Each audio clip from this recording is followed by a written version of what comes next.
My name is Steve Forman, first of all. I am an executive chef. I am a certified executive chef through the American Culinary Federation. I am employed by Delaware North. I'm the executive chef down at the KeyBank Center.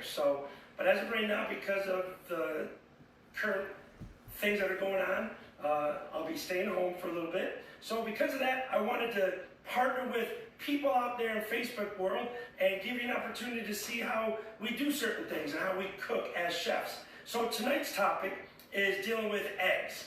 More specifically, we're going to talk about omelets and demonstrate how to make a nice omelet. Of course, eggs, are a good source of protein. It's a good meat substitute. It's something that you can eat during the morning, during the afternoon, or in the evening. Also, you can serve it cold, like tuna salad, or hot, such as what we're doing tonight, like omelets. But it's always good to know your product before you even get working with it. So I'm going to take a survey of our products here that we're going to be using. All of the mise en place that we're going to be using tonight, the eggs and everything. But let's talk about eggs in more particular. Again, as I said earlier, it's very important that you're familiar with the product that you're using. Basically how to handle it, even how to source it, where to buy it, what are good places to get a certain product from, even regionally, who has the best, products, whatever that you're using. And then also understanding the nutritional value and also knowing the benefits behind the product that you're using. There's a saying that a lot of us know. I'm going to give you the full saying. It's a quote, and it goes like this: "Tell me what you ate, and I will tell you what you are." In short, we've broken it down to basically saying you are what you eat. So that's being familiar with the product that you're using, because what you eat actually transforms into who you become, what you will be. How we eat our food regarding the types of food basically determines our healthiness. So it's very important to understand the product that you're using, how it can benefit those that you're feeding, even yourself when you consume it. So eggs are a very good food product to use for protein and other essential vitamins and minerals, particularly like your vitamin A, also vitamin B. It's a good source of vitamin D and vitamin E and vitamin K. And they all do certain things for your body development, for eyesight, for good skin, for good eyesight, good mental memory. It's very good that the eggs in and of themselves are good to help produce those kind of health benefits when you consume them, okay? So eggs, let's talk about eggs real quick. So here we have brown eggs and white eggs. First of all, the types of eggs that you can purchase at the store, some would be called cage-free or free-range eggs. And basically what that means is the cage-free, the hen can go out into the field as long as it wants and eat all that it wants all day without restriction. Then the free range, that's cage free. Free ranges, they only can go out a part of the day, and then they're cooped back up in the pens. So it has an effect on the product itself, and then what it produces, whether it's the egg or when you actually eat chicken. So that's what those two words mean. And of course, we know in the industry, cage-free and free range also means I can add another $2 or $3 per dozen at the grocery store. So, does it make it taste better? There's a debate about that. So, again, just a regular egg is good enough for me. Now, when it comes to the color, white egg or brown egg, people say that the white egg is better than the brown egg. Some people say the brown egg is better than the white egg. Listen, they're the same. What makes them different is the hen that laid it, the type of hen. But the nutritional value, the flavor, the way it cooks, all the same. So don't be tricked into thinking paying for a brown egg is better than paying for a white egg or vice versa. They're not. They're the same.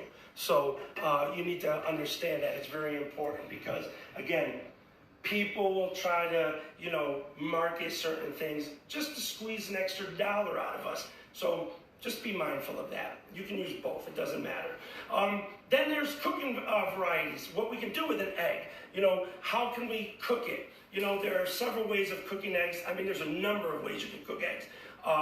The way we look at cooking eggs as a chef is whether you're going to cook it in the shell, right?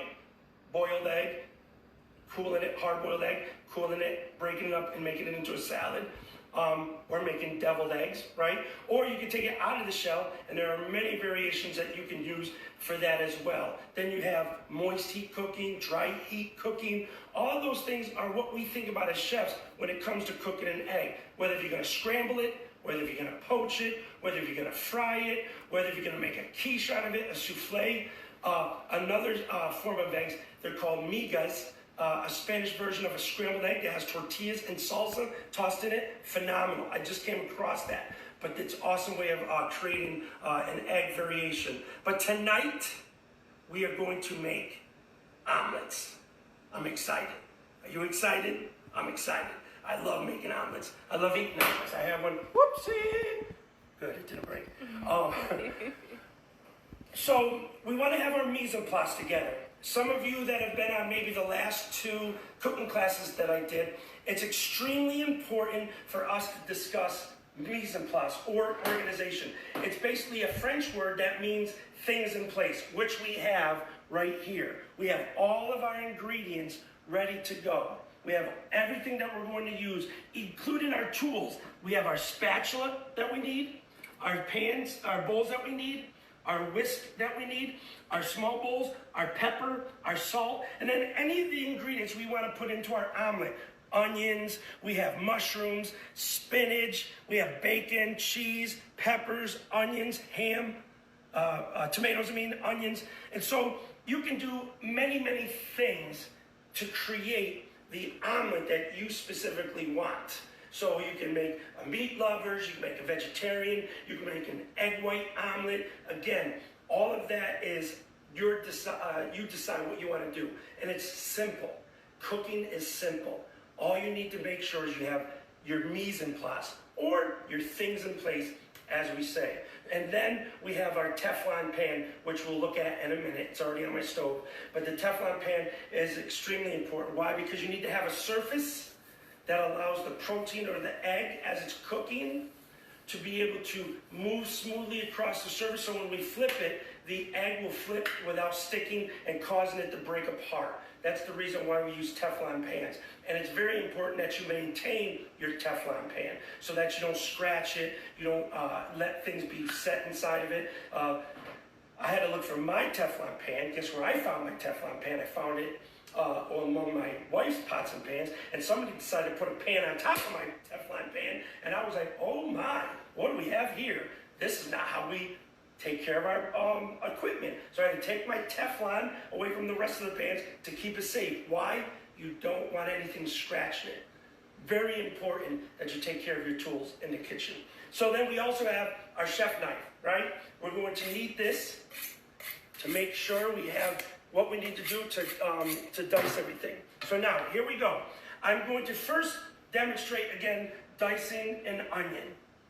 Something that I want to continue to show, because my goal is to make 1 million people learn how to properly dice an onion. I want 1 million people. So what I'm going to need you to do is keep sharing this video as often as you can. So here we go. We're going to cut this in half, or cut the ends off. Take the peel off. Very important that we do that. Discard. I want to take that silver skin off also. See that? Now, with the knife, you're going to cut your onion completely in half. Bam. You want to do that. Next thing you're going to do is you're going to take your knife and go vertically down 1/4 inch apart, not going all the way through the onion.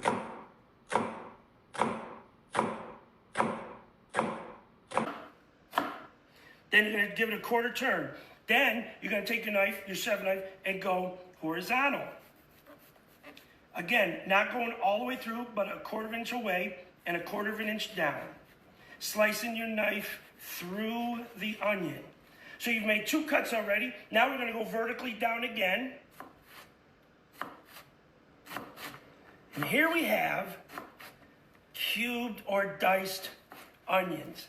I continue to show this procedure, method, style, technique of cutting an onion because it's so much easier to cook with onions that are cut perfectly.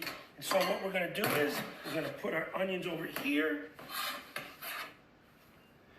Perfectly diced onions. Look at that, show them that right there, that's awesome. So that is perfectly diced onions that we're going to be able to use in any of our dishes. So it's always important to know how to properly cut your food so that it fits what you're doing. We're also going to do a pepper. Real quick, we're going to dice our pepper. So what we're going to do is we're going to, again, make thin slices.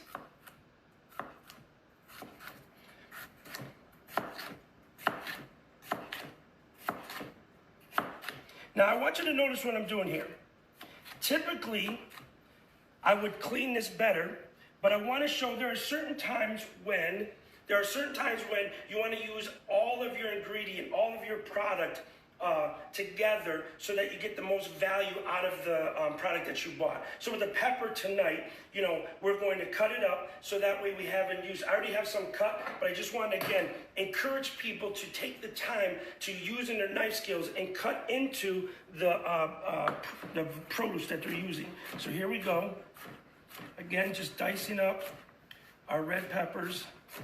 Real simple. I want you to feel so comfortable in doing it yourself. But what I would do normally, if I was going to want to do it perfectly, this is how I would typically do it. Cutting the ends off. Taking the heart out. I would save this. Again, I could use it for a stock or something. And then look how I can make perfect strips.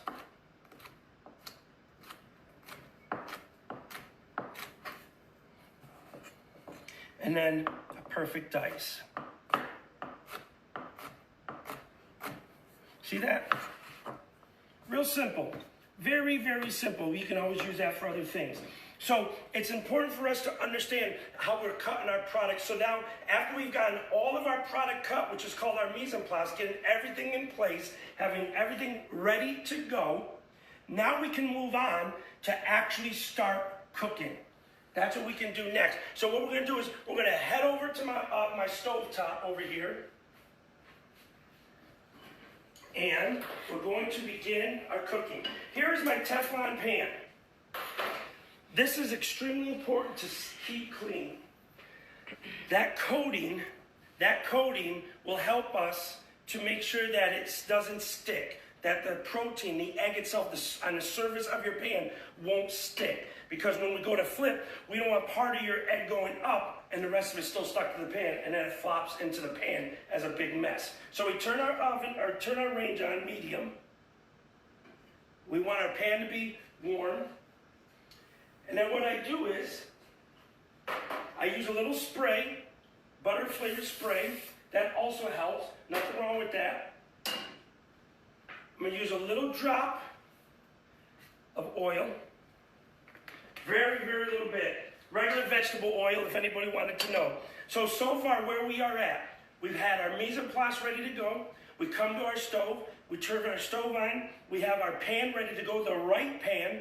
We make sure that it's clean. We add a little bit of our spray, then a little bit of the oil. Now we're ready to add whatever ingredient we want to make our omelet with. So as this pan is getting a little warm, we're going to come over and we're going to crack our egg. Now, maybe some of y'all can do it with one hand, maybe not. So we get 2 eggs. It's okay if you get, the shell goes in there, just pull it out. Now we're going to take our whisk, and we're going to whisk. Again, the pan is getting hot. Now, the one thing about whisking your egg, you don't want to whisk it because you're incorporating a lot of air. You don't want it to be so airy. Now, people say, oh, I want my omelet light and fluffy. Well, what you want is, you just want the egg to be nice and firm, soft. so that way it's held together. But when you just whisk it and keep whisking it, you're incorporating too much air. You don't want that. You want it to just enough where the yolk and the white are mixed together. Now, this is ready to be used. Now my pan is over here. My pan is over here, and I'm gonna come over. I'm gonna make a Western omelet. We're gonna use ham. Did you hear that? Listen to that. You gotta hear that. I'm gonna use red pepper. So a Western omelet is ham, pepper, and onion. So you let that cook. You let it saute. That's a technique, saute. You're throwing your ingredients in hot oil, and you light a little bit of hot oil, and you let your ingredients cook it in hot oil in the pan, and you're quickly heating it up in the oil. So that's what we're doing. We're sauteing the ingredients first. That's gotten hot. We have our eggs ready to go. Now we're going to grab our spatula, because this is something that we're going to need once we pour the egg in there. So we're ready to go. We're going to take our egg, we're going to pour it in, and what we do is we move it around. Now, here's the important part.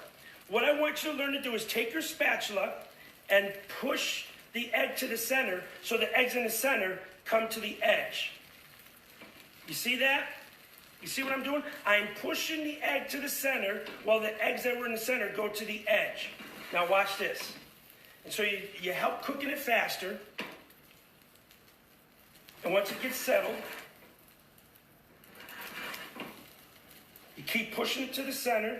You let that egg cook, right? Now we're ready to flip. Y'all ready to flip? Woohoo! Look at that. That guy is good. Look at that. So you now let it sit there. Now we're going to get some cheese. I want to put cheese on mine. We're going to put it in there.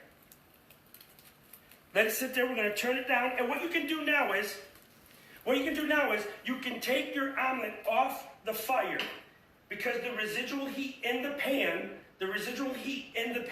will continue to cook your egg. But I don't want it to get real brown. So I'm taking it off the fire, letting it sit in the pan while the residual heat in the pan is still cooking the egg, while I let the cheese melt, and I'm going to fold it in a minute. Now what I can do is get ready for the next order. Let's just say if you're cooking at home and you're taking your kid's order or your husband or your wife's order, we're going to get the next set of eggs ready to go. So that way, I'm flowing into a system. Oh, that's all right. You got that on there? Now remember, we just said you just mix it enough where the yolk and the white are together. That's enough right there. That's all you got to do. Now, here we go. Oh, guess what I want to do also? Before I fold it, I want to add a little salt, and I want to add a little pepper. You can add it at any time. Remember, what does salt do? We'll talk about that in a second. Now, you have your plate, right? You're at home, you tell them, all right, Western omelet up, ready to be served. Now here we go, we're gonna put that over here, and we're gonna go to the next one. Always start with a clean pan. So you wipe your pan down, you put it back on the fire. This Teflon is gonna work for you. Let the pan do the work. Don't worry, let the pan do the work. It's made for this.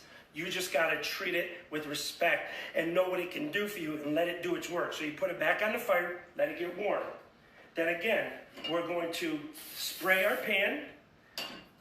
We're going to add a little bit of oil, not a lot. Again, just regular vegetable oil is fine. If you want to use olive oil, power to you. That's awesome. But you just use a little bit just so that the pan will work for you.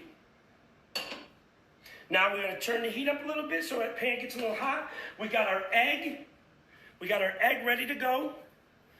And now we're going to make a different omelet. Somebody tell me what they want. Go ahead. Scroll it. Tell me what you want, and I'll make it right now. Let somebody punch in some ingredients if you're watching. Or I'm just going to make another one, which I like, which is going to probably be a meat lovers. I love meat lovers. So right now we had a Western. Now we're going to add something else. We're going to do another one. So I could just, again, show you. You got your pan hot.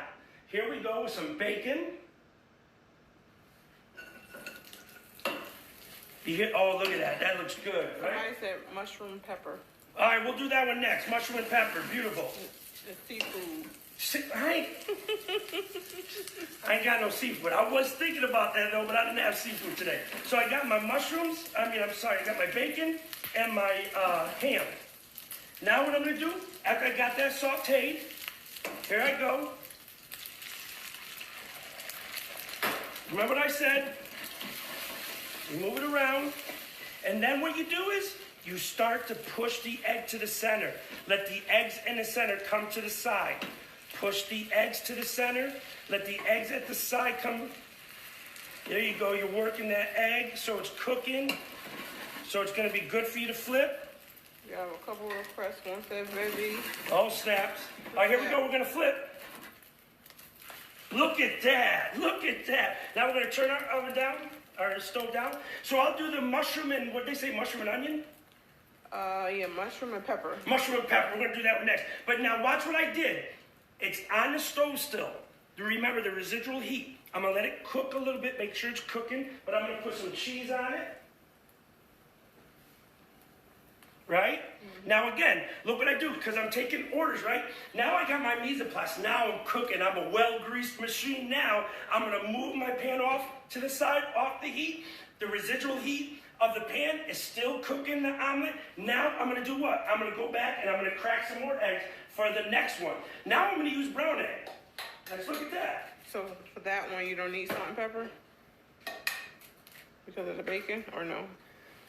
Good question.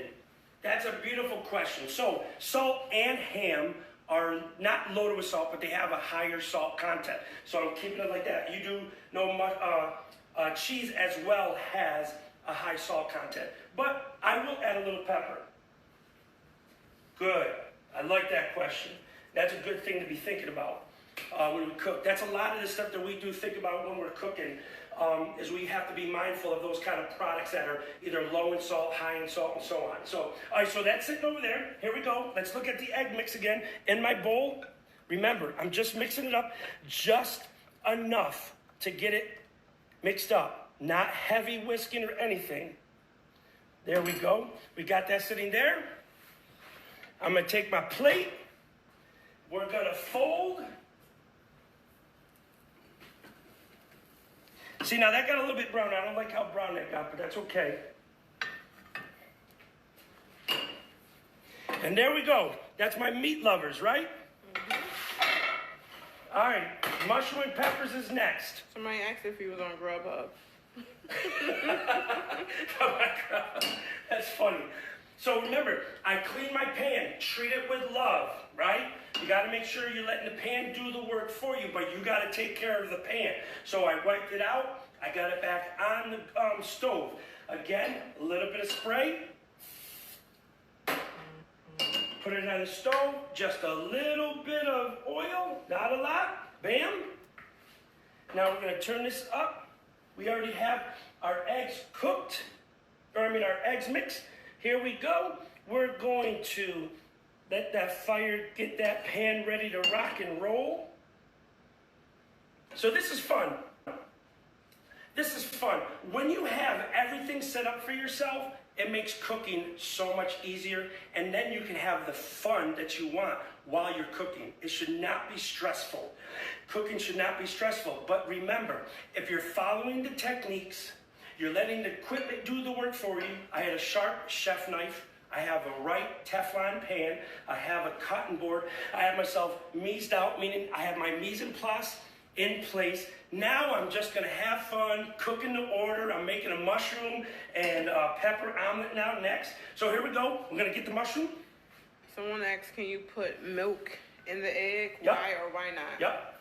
You certainly can. So again, what you're doing is you're increasing the volume, which is fine, but there's fat in that milk or that heavy cream, whatever you're using. So again, that affects the way it cooks, and you want to be mindful of that. And then when you started whipping it, you're incorporating more air.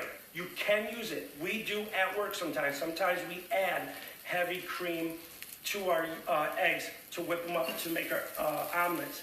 But it's unnecessary. It's not necessary, but you can do it. If that's what you like, it's the flavor profile you're looking for, By all means, go ahead and do it. But it's really not necessary. But sometimes, I will be honest with you, when you want to stretch the product, you'll add fillers to stretch it. Adding milk to egg to whip, to make omelets or to make quiche or eggs, or you want to increase your volume of use to get more yield out of it so you can get more money for how many you're selling. That's what companies do. That's what we do as a kitchen, okay? So it's up to you if you want that flavor profile in your omelet. So here we go. We're being mindful. Here we go. Again, I'm showing you, stirring that. You're pushing the egg to the center so that the eggs in the center go to the edge. Why? So that you're cooking the egg faster. You're doing it evenly. And now you have your egg ready to flip. You just want to make sure that you're ready to go here. We're going to flip again. You ready? Oh, that was a little tougher, huh? Sometimes that happens. It's all right. We're still going to have an omelet. You let that sit there. Now we're going to add cheese to this. And I'm going to add pepper and salt.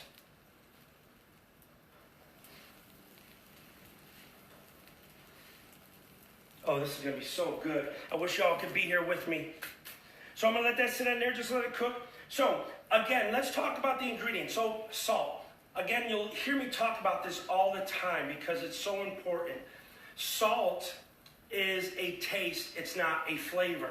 So what does it do to food? It always does two things to food.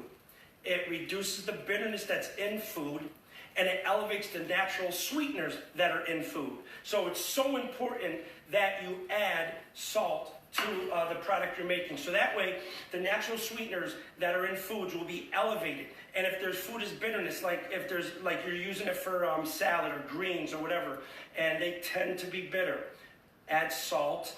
It will minimize the bitterness that will come through. It will minimize that. And then again, it will elevate the natural sweeteners that are in food. And I give you an example.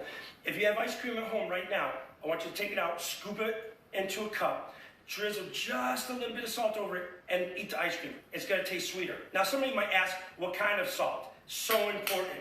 If you have iodine salt at your house right now, please don't use it for cooking.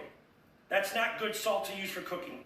Use kosher salt or sea salt. Some of you might say, well, what about Himalaya salt? Yes, that also, but that's a little bit more expensive. You really don't need to go that far with your household salt. Use kosher salt or sea salt. Why? Because it melts into your food more evenly and it distributes more evenly throughout your food, and you'll be able to taste the food that you want to taste. So, we're going to fold our omelet that we made. There we go.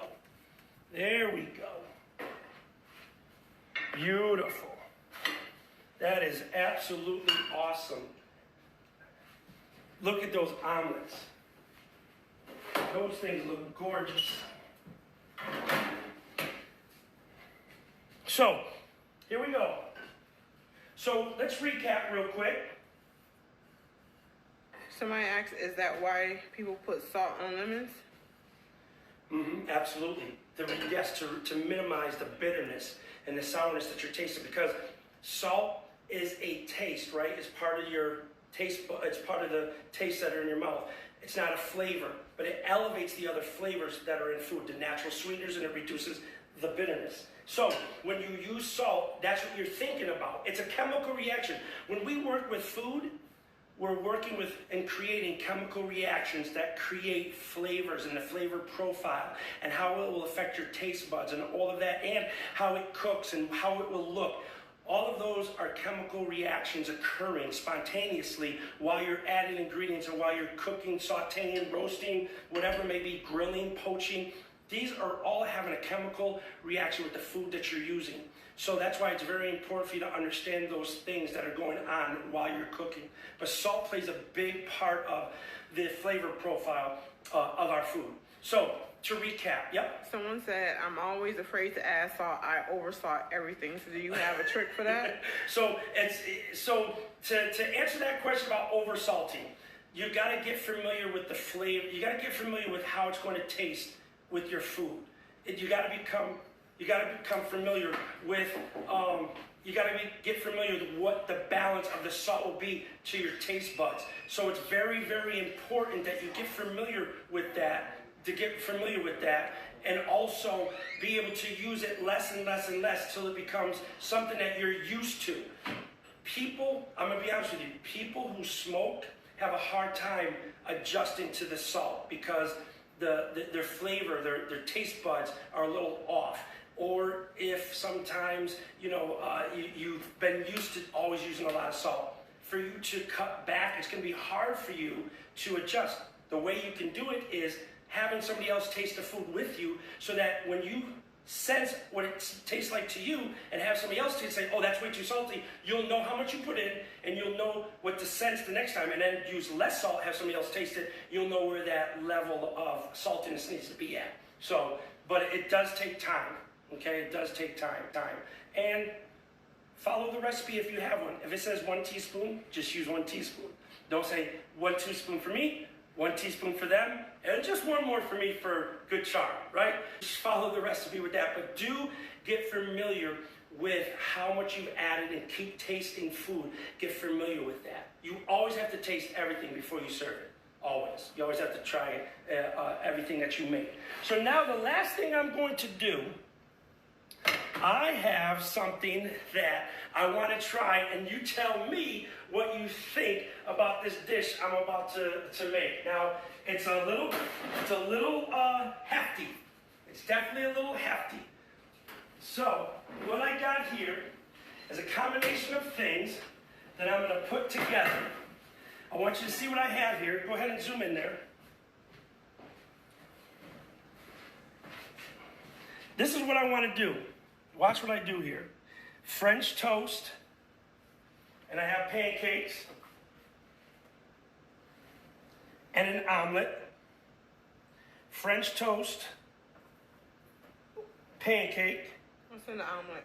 Just cheese. Syrup. Omelet again. Some hash browns.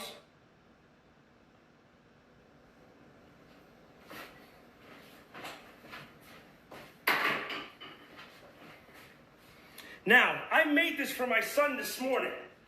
Look at this thing. 2 cheese omelets, 2 French toast, 2 pancakes with some home fries on top. My son ate the whole thing. And this is what his critique was. He said the texture contrast between the French toast and the pancake were very good. You could still sense the texture differences. The omelet helped create the fluffiness and the flavor, while the syrup was absorbed by the French toast and the pancake differently, so the whole flavor profile of it was very, very good, he said. He ate the whole thing. So what do you think I should name this thing? Now, they have the Grand Slam at Denny's. They have the Fabulous Four at other places. I don't know what they call it at the Pancake House. I'm not sure what I want to call this, but I think I'm going to feature this one day in one of the restaurants I plan to have down the road. But that's a meal right there. That's a meal right there. Somebody said a towering garbage plate. Steve Buse. Steve, thanks, Steve. That's my cousin. So, what I want to do now is I want to thank Nafisa asked could she come over. Who? Nafisa asked could she come over and get an omelet. No, Nafisa, you cannot come over and get an omelet, okay? So again, rewind a little bit. We're going to close it up with this. First of all, the mise en place is very important. Getting things together, making sure you have everything that you need in place, making sure that all of your product is ready to be used. Today we don't have a recipe simply because an omelet is just a matter of eggs and ingredients. But if we were to have a recipe, like next week we'll have a recipe, next Thursday at 7 we'll have a recipe. I'll be posting it on my Facebook page. That mise en place will be all the ingredients that are in the recipe. Make sure it's all ready to be already there. So when we start making it, we have all the ingredients there so we can finish the project. Then the product knowledge, understanding eggs, understanding the nutritional value, understanding where we can source them, understanding what's the difference between a brown egg and a white egg, or whatever other product we're using, understanding how we can purchase them, where's the best place to purchase them. All of that information is helpful in regarding the finished product, so you want to be familiar with those things. A little research doesn't hurt. And then lastly, the equipment that you need to have. A sharp chef knife, making sure you have a cutting board, making sure you have the right pan that you're going to use to make the product, or the casserole dish, or the saute pan, whatever it may be, a sheet pan, a casserole dish, a Dutch oven like we used last week. You have those ready to go. That is spatula, spoons, scoops, whatever it may be, you have all that stuff together. And then lastly, having fun.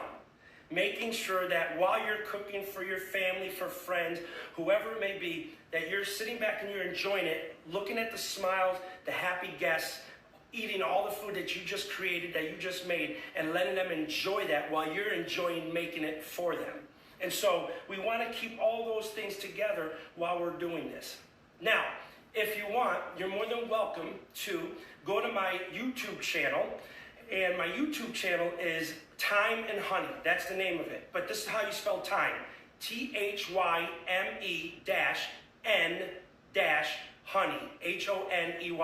Thyme-n-Honey.